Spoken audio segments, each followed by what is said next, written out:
नमस्कार साथियों, मैं ए.के. मलिक स्वागत करता हूं आपका गुरुकुल श्योर 60 में। दोस्तों, एक सीक्वेंस चली है, सीरीज चली हुई आपकी क्यूआईपी की। आज हम डिस्कस करेंगे 1073 को। अच्छा, आज मेरे पास में ये शीट भी है। कुछ स्टूडेंट्स ने डाउट दिए थे कि सर मेरा ये वाला ऑप्शन ठीक नहीं हुआ, ये ऑप्शन में क्या डाउट आ गया। तो जिन जिन क्वेश्चंस में स्टूडेंट्स के डाउट रहे हैं, मल्टीपल डाउट्स ज्यादातर स्टूडेंट्स इसमें रहे हैं, तो उस क्वेश्चन को मैं स्टेप बाय स्टेप आपके सामने डिस्कस भी करूंगा कि इसमें ये ऑप्शन क्यों आया है और इस ऑप्शन में स्टूडेंट्स के डाउट क्या रहे हैं। तो एक एक चीज देखते जाओ, आंसर करेक्ट क्या है वो भी चेक कर लेंगे, स्टूडेंट्स उसमें कौन सा ऑप्शन किया वो भी चेक कर लेंगे। और जल्दी ही इसमें मैं एक सीक्वेंस और लेके आऊंगा आपके लिए, छोटे छोटे क्वेश्चंस जिनमें स्टूडेंट्स अक्सर डाउट में रहते हैं कि सर ये जैसे पार्टिसिपल की प्रॉब्लम हो जाएगी, पार्टिसिपल की प्रॉब्लम में हम डिस्कस करते हैं तो उसमें कंफ्यूज हो जाते हैं, या हम कभी कभी डबल हेड और सिंगल हेड में डाउट में रहते हैं। तो ये छोटे छोटे मैं आपको वीडियो की फॉर्म में भी कुछ क्लासेस, कुछ आपको जो टॉपिक्स हैं उसको डिस्कस मैं आपसे कर दूंगा। तो आपके जो भी टॉपिक्स हों कि सर मुझे इस टॉपिक पे कंटेंट चाहिए, इस टॉपिक पे मुझे डाउट है, वो मुझे बता दो, मैं पर्सनली यहाँ पे रहता हूँ। तो एक बार आप उसको भी डिस्कस कर लीजिए, अपने जो भी टॉपिक में स्पेशली आपके डाउट्स हैं उन डाउट्स को क्लियर आउट कर लीजिए, मैं उनकी क्लासेस भी आपके लिए क्रिएट कर दूंगा। चलिए, सीक्वेंस है, इसमें आपके 76 से लेके 100 तक के क्वेश्चंस, 25 क्वेश्चंस इसमें जो इंग्लिश के हैं मैं उसको डिस्कस कर रहा हूं। शीट इसलिए मेरे पास में है कि स्टूडेंट ने इसमें क्या किया है। ठीक है दोस्तों, चलो तो स्टार्ट करते हैं। पहला क्वेश्चन देखिए, इसने कहा water changes vapour eight 100 degree. ये बड़ा सिंपल क्वेश्चन है और इसमें एक चीज हमेशा याद रखिएगा, यहां पे क्या कर रहे हैं हम लोग, चेंज कर रहे हैं। इंपॉर्टेंट क्वेश्चन है, ध्यान रखना। हमने क्या किया है, चेंज किया है। और चेंज में बड़ा इंपॉर्टेंट तरीके से एक चीज ध्यान रखिएगा, जब भी हम किसी चीज की फॉर्म को, जैसे मान ली ये चीज है और इसको हमने चेंज कर दिया है इस फॉर्म में, जब भी हम किसी चीज की फॉर्म को चेंज करते हैं दूसरी फॉर्म में, तो वहां अपने साथ प्रीपोजिशन चलता है, कलर चेंज कर लेते हैं, वहां प्रीपोजिशन चलता है चेंज के साथ में इनटू। ट्रांसलेट के साथ भी यही होता है। जैसे मान लो एक हिंदी लैंग्वेज है, मान लीजिए कोई आर्टिकल आपको हिंदी में मिला और आपने कहा कि इसे चेंज कर दीजिए इंग्लिश में, तो ट्रांसलेट इनटू इंग्लिश हो जाएगा। तो ध्यान रखना, किसी भी फॉर्म को चेंज करते हैं, जिस भी नई फॉर्म में आप चेंज करेंगे उसके लिए प्रीपोजिशन क्या जाएगा, इनटू। फिक्स्ड है ये प्रीपोजिशन, याद रखें। तो वाटर चेंजेस इनटू वेपर, सभी स्टूडेंट का इसमें इनटू ही था। एक दो स्टूडेंट जो कंफ्यूज थे वो अपना देख लें कि इन, कुछ बच्चों ने इन किया इसमें, तो वो इनमें और इनटू में थोड़ा सा कंफ्यूज रहे हैं। तो ध्यान रखना, जब भी चेंज किया जाएगा तो चेंज में प्रीपोजिशन कौन सा आएगा, इनटू। क्लियर? आ गया। तो नेक्स्ट क्वेश्चन, इसमें ग्रामेटिकल एरर पूछ रहा है, अगर है तो बता दीजिए। उसने कहा having lived to Paris for 2 years। ठीक है, अच्छा ये चीज ध्यान रखना, एक बात मैं आपको बताता हूं। अगर मान लीजिए कोई सेंटेंस स्टार्ट हुआ है हैविंग वर्ब थर्ड फॉर्म से, ये ध्यान रखना क्या कर रहा हूं मैं, अगर sentence having verb third form से स्टार्ट हुआ है और सेंटेंस चल रहा है, तो फिर सेंटेंस में आगे जाके कहीं एक सब्जेक्ट होगा और फिर उस सब्जेक्ट के साथ में एक वर्ब होगी। जैसे कि सेंटेंस में देखो, उसने कहा having lived to Paris for 2 years Prakash, ये सब्जेक्ट मिल गया, प्रकाश अंडरस्टैंड्स, ये इसकी वर्ब मिल गई। ये सेंटेंस पार्टिसिपल का होगा। ये जब भी स्ट्रक्चर आता है, ये स्ट्रक्चर किसका होता है, हमेशा पार्टिसिपल का स्ट्रक्चर होता है। और कौन सा पार्टिसिपल, परफेक्ट पार्टिसिपल। और इस हैविंग वर्ब थर्ड फॉर्म का मतलब भी जान लेना क्या होता है। हैविंग वर्ब थर्ड फॉर्म का मतलब होता है किसी कार्य को करने के बाद, कार्य करने के बाद। जैसे मान लो मैंने सेंटेंस बोला having taken tea, having taken tea I went to the office. ध्यान से देखो सेंटेंस को, having taken tea I went to the office. अब इसका अगर मीनिंग निकालेंगे तो मीनिंग क्या निकलेगा, चाय पीने के बाद, हैविंग टेकन टी, चाय पीने के बाद मैं ऑफिस गया। ये पार्टिसिपल का क्वेश्चन होता है।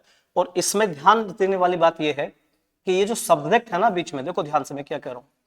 मैंने कहा अगर हैविंग थर्ड फॉर्म से सेंटेंस शुरू होगा तो पार्टिसिपल का क्वेश्चन है, परफेक्ट पार्टिसिपल हो जाएगा। इंपॉर्टेंट रूल इसमें यह काम करता है कि जो सब्जेक्ट है, इस सब्जेक्ट को ध्यान से देखो। जो ज्यादातर एरर आती है, जो इस सेंटेंस में एरर दी हुई है, वो इसकी कॉमन एरर नहीं है, कॉमन एरर इसकी अलग होती है। ये जो सब्जेक्ट यहां दिया हुआ है, नेचुरल सी बात है, जैसे आई लिखा है, ऑफिस कौन गया, मैं, तो मैं तो ऑफिस चला गया। लेकिन चाय पीने के बाद तो क्वेश्चन उठता है चाय किसने पी है। तो ध्यान रखना, चाय किसने पी आपको समझना पड़ेगा। इस सेंटेंस के हिसाब से किसने चाय पी है,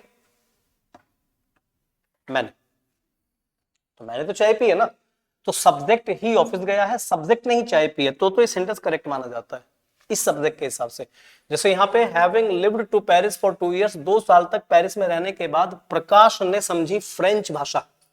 तो फ्रेंच किसने समझी? प्रकाश ने। 2 साल लिव किसने किया पेरिस में? प्रकाश ने। तो ये सब्जेक्टिव पार्ट तो उसका सही है, सब्जेक्टिव पार्ट सही होना कंपलसरी है पार्टिसिपल में। अब इसमें एरर देखना है हमें, सब्जेक्ट तो ठीक है सेंटेंस का, तो हैविंग लिव्ड, अब देखो रहा है, कहां रहा है? पेरिस में रहा है। तो जब वो बंदा पेरिस में रहा है तो नेचुरल सी बात है लिव्ड टू पेरिस नहीं होगा, लिव्ड इन पेरिस होगा। पेरिस एक पूरा बड़ा एरिया है, तो जहां एक देश में, स्टेट में, किसी बड़े प्रोविंस में आप रहते हैं तो उसके लिए प्रीपोजिशन कौन सा आता है? इन। तो having lived in Paris, error जाएगी ए पार्ट में, और ज्यादातर स्टूडेंट का सबका इसमें ए पार्ट सही है।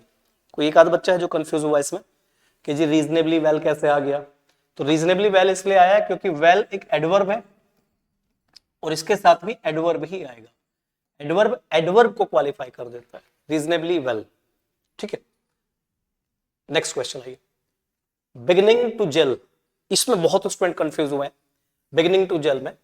अब देखो बिगिनिंग का मतलब तुम जानते हो, बिगिनिंग का मतलब क्या होता है? शुरुआत, और जेल का मतलब तुम्हें पता ही है, जेल एक जेल फॉर्म होती है किस चीज की? जेली फॉर्म को जेल फॉर्म बोलते हैं। ठीक है, तो देखिए सॉरी सॉरी भाई, देखो बिगिनिंग टू जेल का मीनिंग क्या है? इसका मतलब होता है कि जब हम किसी एक चीज को एक बहुत अच्छा स्टार्ट देते हैं, बेहतरीन शुरुआत करना किसी काम की, एक नई तरीके से शुरुआत करना, उसे बोलते हैं बिगिनिंग टू जेल। वैसे इसके कई मीनिंग्स होते हैं, पर इन ऑप्शंस के जरिए जो ऑप्शन सही बैठेगा होता है मेक अ गुड स्टार्ट, एक अच्छी शुरुआत करना। कहीं और चेक करोगे हो सकता है इसका थोड़ा बहुत मीनिंग बदल जाए, लेकिन इसका जो इन 4 ऑप्शंस के अकॉर्डिंग सही मीनिंग है वो है मेक अ गुड स्टार्ट। ठीक, कुछ बच्चे कुछ सोचते हैं कि beginning to take shape when things can be visualised, उन्हें आकार में देना जब वो दिखाई दे रही हो, लेकिन एप्रोप्रिएट है beginning to gel, make a good start, idiomatic meaning जो जाएगा। नेक्स्ट आइए, इसमें पैसिव फॉर्म पूछ रहा है। पैसिव फॉर्म के लिए मैं हमेशा एक बात आपसे कहता हूं, आप जब भी सेंटेंस के एक्टिव टू पैसिव फॉर्म को इंटरचेंज करें तो देखो पूरा सेंटेंस पे टेंशन मत लिया करो, आप सेंटेंस की helping verb plus verb in 2 चीजों पे ध्यान दीजिए। इस सेंटेंस में हेल्पिंग वर्ब कौन है? वुड। तो जब भी एक्टिव या पैसिव बदले जाते हैं, मेरी बात ध्यान रखना मैं क्या कह रहा हूं, जब भी एक्टिव और पैसिव बदले जाते हैं तो सेंटेंस की हेल्पिंग वर्ब चेंज नहीं होती। अब इसमें वुड लिखा है तो देखो यहां वुड आ गया, यहां भी वुड आ गया, यहां भी वुड आ गया और यहां भी वुड आ गया, पर इसमें कहीं हैव लिखा है क्या? ध्यान से देखो, इसमें क्या लिखा? Would have. सेम स्ट्रक्चर देखो, इसमें लिखा वुड हैव, वुड ड्रॉ, आपने लिखा वुड हैव टू ड्रॉ। आपके सेंटेंस में कहीं हैव है ही नहीं ना, आपके सेंटेंस में कहीं टू प्लस वर्ब है, तो इस वर्ब को आप गलत तरीके से चेंज मत कीजिए, जिस फॉर्मेट में है उसी फॉर्मेट में सेंटेंस को चेंज करो। वुड ड्रॉ लिखा है तो वुड के साथ ही सेंटेंस चेंज होगा, ड्रॉ लिखा है तो ड्रॉ के साथ चेंज होगा। आप इसमें हैव एडिशनल नहीं लगा सकते हैं। आपके सेंटेंस में इसमें भी हैव आ गया, ये ऑप्शन गलत, इसमें भी हैव आ गया, ये ऑप्शन गलत। ठीक है, अब बचते हैं आपके पास 2 option, would be drawn, would be drawn. Passive बनाने के लिए क्या चाहिए हमें? जो हेल्पिंग वर्ब है वो रह जाएगी प्लस बी के साथ वर्ब की थर्ड फॉर्म, ये पैसिव हो गया। तो देखो ये भी हो सकता है, ये भी हो सकता है। अब 2 ऑप्शन में 100 ऑप्शन में निकल के आ गया, इसमें भी वुड बी ड्रॉन, यहां भी वुड बी ड्रॉन। अब हमें क्या करना है? सब्जेक्ट और ऑब्जेक्ट को इंटरचेंज करना है, सब्जेक्ट एंड ऑब्जेक्ट। इस सेंटेंस का सब्जेक्ट कौन है? रॉबिन, तो रॉबिन का क्या बन गया? By robin.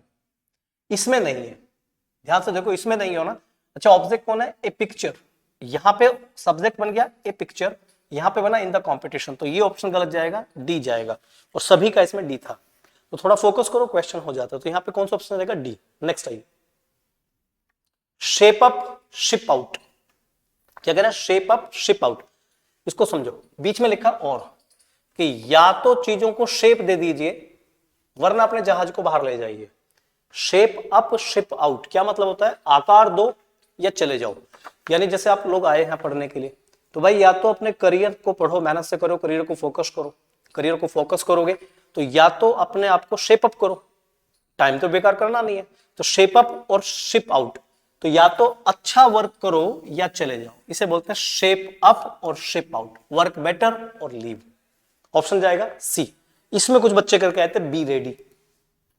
थोड़ा ईडीएम को समझा करो, इसमें कुछ बच्चों ने बी रेडी कर दिया, कुछ ने टेक रिस्क कर दिया कि गुरुजी कैसे लगाया सेंस, कि गुरुजी हमने शिप से लगा लिया, कि जहाज का आकार कैसे देंगे, तो टेक रिस्क, हमें तो सही लगा। ऐसे नहीं लगता भाई, ध्यान से देखा करो, ईडीएम को समझा करो, ईडीएम पे थोड़ा सा फोकस कर दोगे मीनिंग निकल जाता है। चलिए नेक्स्ट आइए, इसका ज्यादातर स्टूडेंट का ठीक था पर कुछ स्टूडेंट ने गलत किया। नेक्स्ट, इसमें कह रहे हैं जो अंडरलाइन सेगमेंट, हालांकि अंडरलाइन भूल गए, तो ये लाइक कवर्ड लिखा हुआ था। इस क्वेश्चन में ज्यादातर स्टूडेंट्स ने गलती की है, ठीक है। कुछ स्टूडेंट्स बहुत अच्छा करके आए इसमें, कुछ कोई कंसेप्ट मालूम है, कुछ इसको मालूम है फिर भी कंफ्यूज हो गए, तो ऐसी गलती ना किया करें, थोड़ा ध्यान से देखो। देखो ये जो कावर्ड वर्ड होता है ना, कावर्ड, ये कावर्ड का पार्ट ऑफ स्पीच एक नाउन होता है, ठीक है। तो अगर मैं इसी सेंटेंस को सही मान लेता, ही बिहेव्स लाइक कावर्ड, तो कावर्ड क्या है, नाउन, तो मुझे लिखना पड़ता लाइक ए कावर्ड, तो कावर्ड एक नाउन है और नाउन को चाहिए आर्टिकल, वो तो ऑप्शन में है नहीं, इसलिए नो इंप्रूवमेंट नहीं जाएगा, ठीक। अब अगर मैं सेंटेंस बोलूं, देखो ध्यान से समझना, ही इज कावर्ड, वो क्या है, वो कायर है, तो कावर्ड के साथ क्या लिखना पड़ेगा, ए, क्योंकि कावर्ड क्या है, नाउन, तो नाउन को कौन चाहिए, आर्टिकल, तो सेंटेंस आएगा ही इज ए कावर्ड। तो एक तो ये पॉइंट होता है कावर्ड नाउन है, लेकिन अगर इसी वर्ड को हम एलवाई लगा दें, तो बचपन से 9th 10th 11th में या फिर किसी कंपटीशन क्लास में आपने सुना होगा कि अगर किसी भी नाउन पे एलवाई लग जाता है, ध्यान रखना, कोई नाउन है और नाउन पे हमने क्या लगा दिया, एलवाई, तो नाउन पे एलवाई क्या फॉर्म हो जाती है, एडजेक्टिव का फॉर्मेशन बन जाता है। जैसे कावर्डली क्या है, एडजेक्टिव बनेगा। जैसे समझो फ्रेंड, फ्रेंड एक नाउन होता है, ठीक है, लेकिन अगर मैं वर्ड लिख देता हूं फ्रेंडली, तो फ्रेंडली क्या बन गया, एडजेक्टिव बन गया, ठीक है। जैसे friendly behaviour, friendly meet, friendly chat, friendly talk, तो फ्रेंडली क्या है, एक एडजेक्टिव है, फ्रेंड क्या है, नाउन है। इस शब्द को, यानी कि जो मैंने नाउन के ऊपर एलवाई लगाया है, इसकी बात कर रहा हूं, ध्यान से देखना, जब नाउन के ऊपर एलवाई लगाया है तो एग्जामिनर इस वर्ड को एडवर्ब की तरह यूज करता है, और हम बच्चे जो ना कंफ्यूज हो जाते हैं कि एलवाई तो एडवर्ब होता है बिल्कुल सही है, एलवाई एडवर्ब होता है, लेकिन एलवाई एडवर्ब कब होता है, जब एडजेक्टिव के ऊपर एलवाई लगा हो, तो वो क्या बन जाता है, एडवर्ब बन जाता है। एडजेक्टिव एलवाई, जैसे मान लीजिए मैंने कहा स्मार्ट, और मैं स्मार्टली बोल दूंगा तो एडवर्ब बन जाएगा, लेकिन अगर मैंने बोला है स्कॉलर, स्कॉलर एक नाउन होता है, और मैंने स्कॉलरली बोला है तो फिर वो एक एडजेक्टिव है। ये पॉइंट समझोगे ध्यान से। तो अब इस क्वेश्चन पे आते हैं, ध्यान से देखना किस तरह का फॉर्मेट बना है सेंटेंस के अंदर। तो कावर्ड क्या है, एक नाउन है, कावर्डली क्या है, वो एक एडजेक्टिव है। क्लियर पॉइंट यहां तक, तो कावर्ड एंड कावर्डली। अब हमने सेंटेंस बोला ही बिहेव्स, ही मतलब वो, बिहेव मतलब बर्ताव करता है। अब बर्ताव करना क्या है, वर्ब, कैसे बर्ताव करता है, कायर की तरह। तो ये हो सकता था अगर यहां पे लाइक ए कावर्ड लिखा होता, ये पॉइंट समझना, अगर यहां पे लाइक ए कावर्ड होता तो ये पॉइंट चल जाता, he behaves like a coward, वो एक कायर की तरह बर्ताव करता है, लेकिन वो तो है नहीं, तो नो इंप्रूवमेंट तो गलत हो गया। अब बच्चों ने कर दिया ये वाला ऑप्शन, क्या स्टूडेंट ने ये वाला कर दिया, ही बिहेव्स कावर्डली, जो भी शुरुआत कर रहे हैं पढ़ने की, उन्होंने कर दिया ही बिहेव्स कावर्डली। गलती मत करना, हम ही की बात नहीं कर रहे हैं, हम उसके बर्ताव की बात कर रहे हैं। ध्यान देखो, अगर मैंने कहा वो कायर है, तो कौन कायर है, ही इज कावर्डली, चल जाएगा, ही इज कावर्डली भी चल जाएगा, ही इज ए कावर्ड भी चल जाएगा। यहां पे कायर किसको कह रहा हूं, ही को, ठीक। लेकिन अगर मैंने कहा ही बिहेव्स, वो बर्ताव करता है, कैसे बर्ताव करता है, कावर्डली, नहीं चले, क्योंकि कावर्डली एडजेक्टिव है, वर्ब के लिए एडजेक्टिव आता नहीं है, वर्ब के लिए कौन आता है, एडवर्ब, तो कावर्डली का एडवर्ब बनाना पड़ेगा, और कावर्डली का एडवर्ब बनेगा इन ए कावर्डली मैनर, ये एडवर्ब होगा। जैसे अगर मैं एक सेंटेंस बोलता हूं शी इज माइजरली, माइजरली के साथ भी सेम बात है, वो लड़की क्या है, वो कंजूस है, कंजूस कौन है, शी, चल जाएगा, ये एडजेक्टिव है। लेकिन अगर मैं सेंटेंस बोलूं कि शी स्पेंड्स मनी, वो पैसे खर्च करती है, शी स्पेंड्स मनी माइजरली, अब देखो दोनों सेंटेंस को ध्यान से देखो, शी इज माइजरली, वो कंजूस है, और वो कंजूसों की तरह पैसे खर्च करते हैं, दोनों बातें एक नहीं हो सकती। शी इज माइजरली, कंजूस है, कौन कंजूस है, शी, तो माइजरली सही है। लेकिन जब मैं कहता हूं शी स्पेंड्स मनी, वो पैसे खर्च करती है, किसकी तरह खर्च करती है, कंजूसों की तरह, तो कंजूसों की तरह क्या, खर्च करना, खर्च करना क्या है, वर्ब, वर्ब को कौन चाहिए, एडवर्ब, तो ये नहीं आएगा, यहां पे तुम्हें इसका एडवर्ब बनाना पड़ेगा, she spends money in A miserly manner, ये ऑप्शन जाएगा। तो यहां पे वो बनेगा he behaves in A cowardly manner. Clear? Next, wrongly spelled word पूछ रहे हैं, आराम से देख लेना, ये वर्ड इसमें गलत है, तो ज्यादा सरदर्दी की जरूरत नहीं। SUDDENNESS, सडननेस, इसका तो ठीक है, सभी स्टूडेंट्स ने ठीक भी किया, इसमें कोई सरदर्दी। नेक्स्ट आइए पर्ज। पर्ज का ज्यादातर बच्चे गलत करके, कुछ बच्चे, ज्यादातर तो नहीं कह सकते, पर मेरे पास जितने स्टूडेंट्स आए हैं वो कंफ्यूज होकर हैं, 5 7 10 जो भी बच्चे आए थे बीच में, उन्होंने कंफ्यूजन बताया कि पर्ज का तो प्यूरिफाई होना चाहिए। पर्ज का मतलब होता है किसी चीज को गंदा कर देना, प्यूरिफाई का मतलब होता है पवित्र कर देना। लेकिन इसको ध्यान से देखो, पर्ज का जो मतलब होता है ये होता है कि कोई ऐसी चीज आप कर देते हैं जिससे आपको गलत संगति बन जाती है, गलत हैबिट बन जाती है, और वो गलती आपकी धीरे धीरे धीरे धीरे हैबिट बनती चली जाती है। जैसे स्मोकिंग शुरू कर दी आपने, तो स्मोकिंग ने आपका पूरा करियर गंदा कर दिया और आप उस हैबिट में पड़ गए, अब उससे निकला नहीं जा रहा है। तो एक ऐसा ओरा क्रिएट कर देना जो आपको चारों तरफ आपका सब गंदगी फैला देता है, वो पर्ज होता है। तो पर्ज का जो अपोजिट जाएगा वो रिहैबिलिटेट जाएगा, रिहैबिलिटेट। पर्ज का अपोजिट, पर्ज का, अच्छा देखो दोनों एक दूसरे के हो सकते हैं, लेकिन प्यूरिफाई का मतलब होता है साफ करना, जबकि पर्ज का मतलब साफ करने से, गंदे करने से नहीं है। पर्ज का मतलब एक गलत आचरण तैयार कर लेना है हैबिचुअली। तो अपोजिट क्या जाएगा, रिहैबिलिटेट। ये मुक्ति केंद्र होता है एक टाइप का, जैसे नशा मुक्ति केंद्र आपने सुने होंगे, तो इसका अपोजिट जाएगा रिहैबिलिटेट। क्लियर है? तो सभी का यही ठीक था। ये क्वेश्चन सभी स्टूडेंट्स ठीक करके आए, इसमें एक आधा ही बच्चा डाउट में रहा होगा, अदरवाइज जो भी आया सबका ठीक है। Persons that can not be wearied, weary का मतलब समझिए, बस एक मीनिंग पूछा था एक बच्चे ने, वियरी। वियर का मतलब नहीं है, ध्यान देना, ये वियर वर्ड नहीं है। वियर का मतलब होता है पहन लेना, धारण कर लेना, वियर। लेकिन ये वियरी, वियर का मतलब होता है थकना, वियरी मीन थका हुआ। तो a person that can not be wearied, एक ऐसा आदमी जिसे थकाया नहीं जा सकता। ये सभी ठीक करके आए हैं। इंडिफेटिगेबल, ये फटीग वर्ड से बना है, FATIGUE, ये फटीग वर्ड से बना है, FATIGUE। फटीग मींस थकान, और इंडिफेटिगेबल होता है जिसको थकाया नहीं जा सकता, दैट कैन नॉट बी वियरीड या that can not B fatigued, जिसे थका नहीं सकते। सभी का ठीक है, ये क्वेश्चन सबका ठीक हुआ ज्यादातर स्टूडेंट्स का। जो भी आया इसमें मेरे सामने कोई डाउट लाया नहीं है, पर किसी को डाउट हो तो समझना इसको। उसने कहा पहला लाइन यहाँ पे क्लियर है, the lion used to be very widely distributed in Africa and Asia. इसने देखो इंट्रोडक्शन क्या दिया कि जो शेर थे वो अफ्रीका और एशिया में वो बहुत दूर दूर तक फैले हुए थे, यानी कि प्रचुर मात्रा में ये थे, हमारे पूरे एशिया में, अफ्रीका में प्रचुर मात्रा में थे। ठीक है, अब लास्ट वाला सेंटेंस लिखा है, no hunting is permitted in such a reserved area, in such reserved areas, इस तरह के रिजर्व्ड एरियाज में हंटिंग की परमिशन नहीं है। तो देखो यहां से ध्यान देखो, शेर से स्टार्ट किया, हंटिंग की परमिशन नहीं है, कहां से, रिजर्व्ड एरिया में। किस रिजर्व में, ऐसे रिजर्व्ड एरिया में। तो नेचुरल सी बात है, जब हम कह रहे हैं कि ऐसे रिजर्व्ड एरिया में हंटिंग की परमिशन नहीं है, तो कहीं ना कहीं रिजर्व्ड एरिया डिस्कस किए होंगे उस बंदे ने। तो इनमें से कौन से में उसने रिजर्व्ड एरिया को डिस्कस किया हुआ है, एक तो वो चेक कर लो।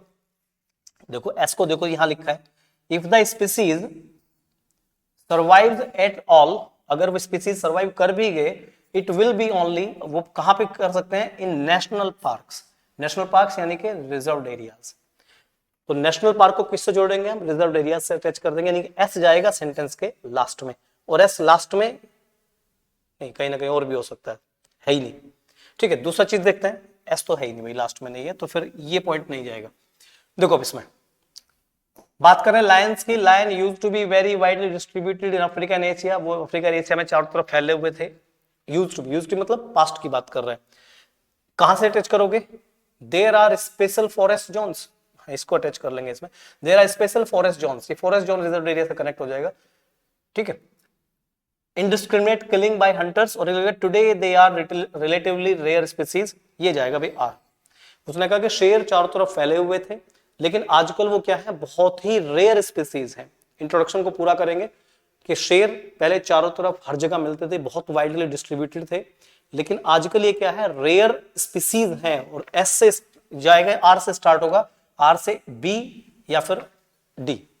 और फिर इसके बाद क्या करेंगे, क्यों है रेयर, क्यों है, क्योंकि इनडिस्क्रिमिनेट किलिंग, बेतरतीब तरीके से इनकी मर्डर किए गए, इनको मारा गया हंटर्स के द्वारा, has been the cause of this drastic fall. This मतलब ये जो इनकी संख्या में गिरावट आई है, आर के बाद क्यू, ऑप्शन जाएगा डी। तो पूरा पढ़ के देखोगे कि हंटर्स ने इनको बहुत इनडिस्क्रिमिनेट तरीके से बिना सोचे समझे इनको मारा है, और अगर ये स्पीसीज सर्वाइव कर भी जाती हैं तो नेशनल पार्क्स में करती हैं, और स्पेशल फॉरेस्ट जोन्स बनाए गए हैं इन लाइफ को बनाने के लिए, और इनमें कभी भी परमिटिंग नहीं है, परमिशन नहीं है किस चीज की, हंटिंग की इसमें परमिशन नहीं है। ऑप्शन यही जाएगा आपका आर क्यू एस पी, और ये सभी का ठीक था, डी ऑप्शन ठीक है यहाँ पे। नेक्स्ट आइए, ऑन द वैगन, ये इसमें कई बच्चे घूमे हैं। ऑन द वैगन देखिए, देखो अगर इसे देखें तो यहां भी अल्कोहल से रिलेटेड वर्ड है, ये एडवेंचर से आ गया, ये भी अल्कोहल से आ गया, और ये काम को छोड़ देना होता है।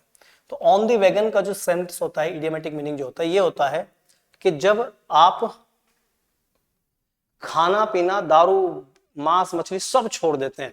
आपने एक वर्ड सुना होगा वीगन, सुना होगा वीगन, वेजिटेरियन से भी एक चंदे आगे होता है वीगन। वेजिटेरियन तो साग सब्जी घास फूस यही खा लेता है, अपना जो भी खाना उसे नॉर्मली, मांस मछली नहीं खाएगा। लेकिन वीगन तो भाई साहब दूध भी नहीं पिएगा, वो तो गेहूं को भी देख के खाएगा। तो वीगन अलग होता है। तो वीगन से वैगन को याद कर लीजिए। ऑन द वैगन मतलब एक ऐसा आदमी जो शराब को हाथ तक ना लगाए, तो abstain from drinking any alcoholic drink, ये जाएगा ऑन द वैगन, सब कुछ छोड़ देना। चलिए नेक्स्ट आए, वी ऑल चीयर्ड। इसमें दो तीन बच्चे आए मेरे पास में, उन्होंने कहा सर हम तो चीयर अप करके आए, कुछ बच्चे टू करके आए। ध्यान देखो, जो अप और टू करके आए वहां कहां कंफ्यूज हो गए। देखो चीयर का मतलब होता है खुशियां मनाना, चीयर। चीयर अप होता है जब तुम अपने आप खुशियां मनाते हो, हुड़दंग मचाते हो, हाय हुल्ला करते हो, ड्रिंक पीते हो, ड्रिंक करते हो, मतलब खुद में हुड़दंग मचाने को चीयर अप बोलते हैं, खुश रहने के सेंस में होता है। लेकिन चीयर ऑन होता है जब तुम किसी दूसरे को, दूसरा बंदा है उसको आप उत्साह, प्रोत्साहन देते हो कुछ करने के लिए। देखो यहाँ पे क्या लिखा है, we all cheered our favourite athlete. हम खुश नहीं हो रहे हैं, हम अपने एथलीट को क्या कर रहे हैं, प्रोत्साहन दे रहे हैं, तो चीयर ऑन करेक्ट होगा। We all cheered on, cheer on जाएगा। Clear? Next time active voice पूछ रहा है, मैं हमेशा कहता हूं एक्टिव पैसिव में हमेशा वर्ब पे ध्यान दीजिए। यहाँ पे वर्ब कौन है, वॉज। तो देखो यहाँ पे वर आ गया, यहाँ पे वॉज आ गया, यहाँ पे वॉज आ गया, यहाँ पे वॉज आ गया। हेल्पिंग ऑफ आपकी अनचेंज्ड है, हेल्पिंग ऑफ आपकी सही है। इसमें लिखा बीइंग, तो बी में आईएनजी लगा हुआ है, तो हमें बी तो हटाना है, और ये जो आईएनजी है ये वर्ब में लगानी है, तो हमें वाज वर्ब के बाद प्रेजेंटिंग लगाना। तो verb presenting, was presenting, was presenting, was presenting, verb आपकी ठीक है। Subject police, police, police, police, ये भी ठीक है, सारा ठीक है। अब मुसीबत ये है कि सारा सेंटेंस में देखो पुलिस बन गया ना, कहां पे गए, द पुलिस बन गया यहाँ पे। 15 robbers was being presented before the जज बाय द पुलिस, तो पुलिस ने जज के सामने प्रेजेंट कर दिया, तो the police were presenting, police was presenting, was presenting, was presenting. यहाँ पे एक पॉइंट समझो ध्यान से, इसमें कुछ बच्चे आंसर्स का गलत करके आए, कुछ बच्चे इसमें वाज में घूम गए। आपने नाउन पढ़ा होगा भाई, ध्यान से समझो। नाउन में एक पॉइंट आता है police, army, family, audience etcetera.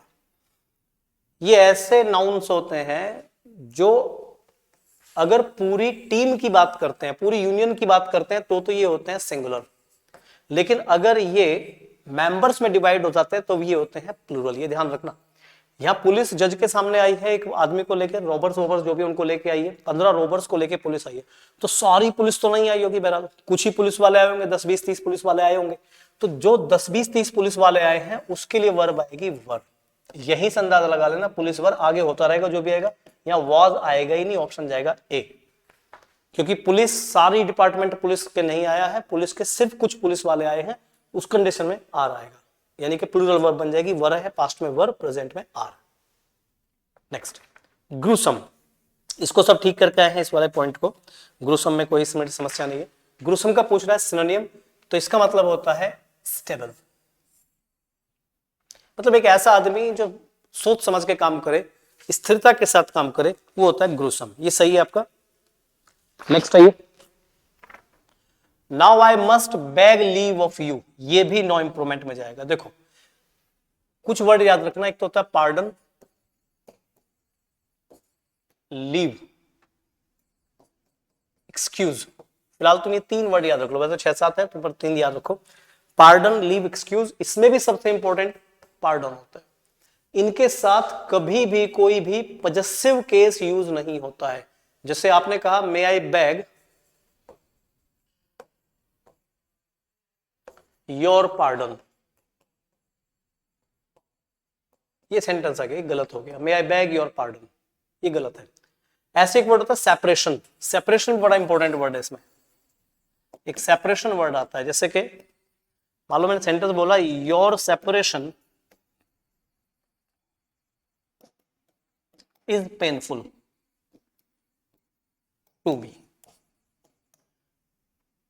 तुम्हारा सेपरेशन मेरे लिए दुखदाई है, ये वर्ड गलत है। इसका कारण भी समझ लो क्या है, सेपरेशन से समझ लीजिए। मान लीजिए एक आदमी है, इसको समझो, ये एक आदमी है और मैंने कहा कि तुम्हारा सेपरेशन, तो तुम्हारा सेपरेशन कैसे होगा? सोचो, तुम्हारा सेपरेशन ऐसे होगा कि तुम्हें हमने बीच में से काट दिया, ये तो होगा तुम्हारा सेपरेशन। जैसे इस पेज का सेपरेशन कैसे होगा? पेज बीच में से फाड़ दो, सेपरेशन हो जाएगा। तो योर सेपरेशन नहीं हो सकता। मैं कह रहा हूं तुम्हारा अलग होना या तुम्हारा जुदा होना या तुम्हारा सेपरेशन मेरे लिए दुखदाई है। तुम्हारा सेपरेशन मेरे लिए दुखदाई कैसे होगा? तुमसे सेपरेशन दुखदाई होगा ना। तो तुम्हारा सेपरेशन नहीं, तुमसे सेपरेशन, तो ये योर सेपरेशन नहीं आएगा। सही वर्ड क्या बनेगा? Separation from you, separation from you जाएगा। अब इसमें तो लिखा नहीं है तो ये तो बनेगा नहीं beg your separation, beg your leave, your leave आ गया, योर लीव, ये तीनों ही गलत हो जाएंगे, नो इंप्रूवमेंट जाएगा। समझ गए? ये वर्ड ध्यान रखो, इनके साथ पॉजिटिव केस नहीं आता है। तो इसमें कुछ बच्चे कंफ्यूज थे। नेक्स्ट आइए, ये क्लॉज टेस्ट है, देखो ध्यान से। All the political parties of India appear lost, जितनी भी पॉलिटिकल पार्टीज हैं भारत में, उन्हें देख के क्या लगता है? Lost in the exercise of fighting election. अब वो कैसी एक्सरसाइज में, चुनाव लड़ने की एक्सरसाइज कैसी है? देखो चुनाव लड़ना एक बोरिंग सा, एक नीरस सा काम है और वह सब उसी में खोती जा रही है। मतलब चुनाव लड़ने में ही लगी पड़ी है। चुनाव लड़ने जैसे bleak exercise of fighting elections में वो पार्टीज खोती जा रही हैं, अपना पूरा का पूरा कल्चर खोती जा रही है, अपने सिद्धांत खोती जा रही है। तो all the political parties of India appear lost in bleak exercise of fighting elections. There is nothing, अब इसमें क्या आएगा? देयर इज नथिंग अबाउट, यहां ऐसा कुछ भी नहीं है इम्प्रॉपर, अनुचित। यहां अनुचित वैसा कुछ भी नहीं है। अबाउट ए, और किसमें? अबाउट ए। अब इसमें देखो 93 में क्या आएगा? About a concern for votes. Vote लेने के मामले में देखें तो वोट लेने के मामले में ऐसा कुछ भी गलत नहीं है। जो प्रोपोगेंडा करना है करो, जो प्रचार प्रसार करना है करो, झूठ सूठ बोलना है बोलो, क्या फर्क पड़ता है उसमें? इन डेमोक्रेसी, डेमोक्रेसी में as India is and must remain, ठीक है ना। भारत में डेमोक्रेसी है और ये रहनी चाहिए, और डेमोक्रेसी के साथ में वोट लेने के लिए ऐसा कुछ भी गलत नहीं है जो किया जा रहा है। बट डेमोक्रेसी इज डिफीट, लेकिन प्रजातंत्र खत्म हो जाता है, खराब हो जाता है व्हेन दे आर, कौन सा जाएगा भाई? Obsessed with the idea of politics. जब वे सिर्फ राजनीति के विचारों से ऑब्सेस्ड रह जाते, ऑब्सेस्ड मतलब पागल रहते हैं राजनीति में लेके, पागल पन्ने की मैनिया हो जाता है, तो तब डेमोक्रेसी को खतरा होता है। वरना चुनाव लड़िए, कोई दिक्कत नहीं है, और चुनाव में सब कुछ जायज भी होता है, वोटिंग के लिए सब ठीक है, लेकिन ऑब्सेशन नहीं होना चाहिए सिर्फ पॉलिटिक्स के लिए। और you should not forget it's contents, ठीक है? ये क्लियर है, ज्यादातर ठीक करके इसको। नेक्स्ट, एम्ब्रेस, ये वर्ड बड़ा इंपॉर्टेंट है भाई, ध्यान रखना। एम्ब्रेस का मतलब होता है जब हम किसी भी चीज की परवाह करते हैं, लाड़ प्यार करते हैं, दुलार करते हैं, पुचकारते हैं, प्रेम प्रेम करते हैं, तो ये वर्ड जाएगा कैरस। कैरस का मतलब दुलार है। ये भी सभी ठीक करके आए बच्चे, तो बहुत बच्चे ठीक करके आते हैं क्वेश्चंस को, ठीक है? लगे रहिए, थोड़ा मेहनत करते रहिए। नेक्स्ट, एल्यूसिडेट, ये वर्ड ल्यूसिड से बना है। ल्यूसिड का मतलब होता है प्रकाश, प्रकाश डालना, क्लियर करना, ये ल्यूसिड होता है।